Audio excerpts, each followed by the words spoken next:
Assalamualaikum warahmatullahi wabarakatuh. Apa kabarnya anak-anak yang soleh dan soleh hari ini? Bagaimana? Masih kuat? Masih semangat puasanya? Keren, terima kasih. Hari ini Ibu akan mengobrol tentang puasa, ya. Pembelajarannya tentang puasa.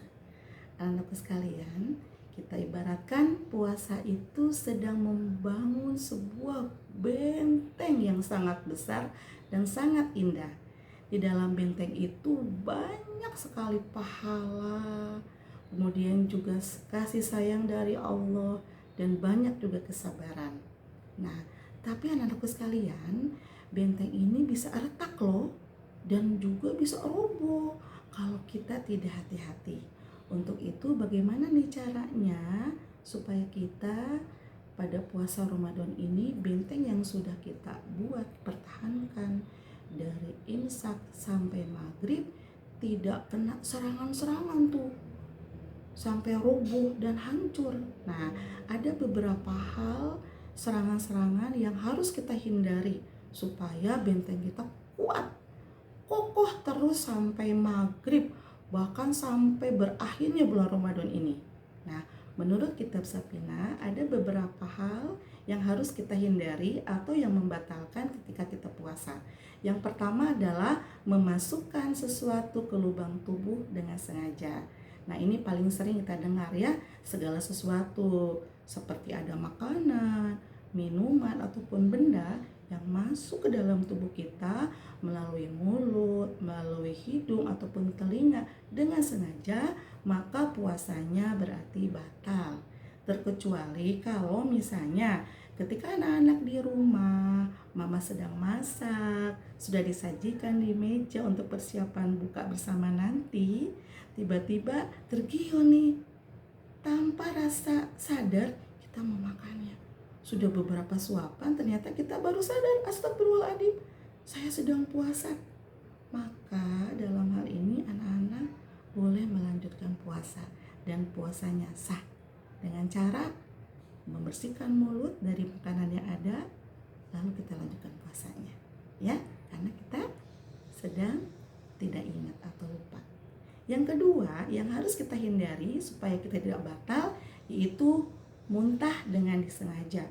Nih ketika puasa digorok-gorok nih dengan jari ya tenggorokan kita, lalu kita mual dan muntah, maka otomatis puasanya adalah batal. Kecuali kalau kalian dalam perjalanan, kemudian kalian mabuk darat, muntah, atau sedang sakit nih, tiba-tiba muntah, mual, maka puasanya tidak batal. Ya, kalian cukup membersihkan kotoran yang ada di mulut, lalu lanjutkan puasanya. Nah, yang ketiga nih yang membatalkan puasa yaitu murtad atau keluar dari agama Islam. Ya, nah puasa adalah ibadah untuk umat Islam. Jika seseorang keluar dari ajaran Islam ketika berpuasa di siang hari, maka dia otomatis puasanya tidak sah. Ya. Kemudian yang keempat yang membatalkan puasa yang harus kita hindari adalah hilang akal, gila atau pingsan. Ya.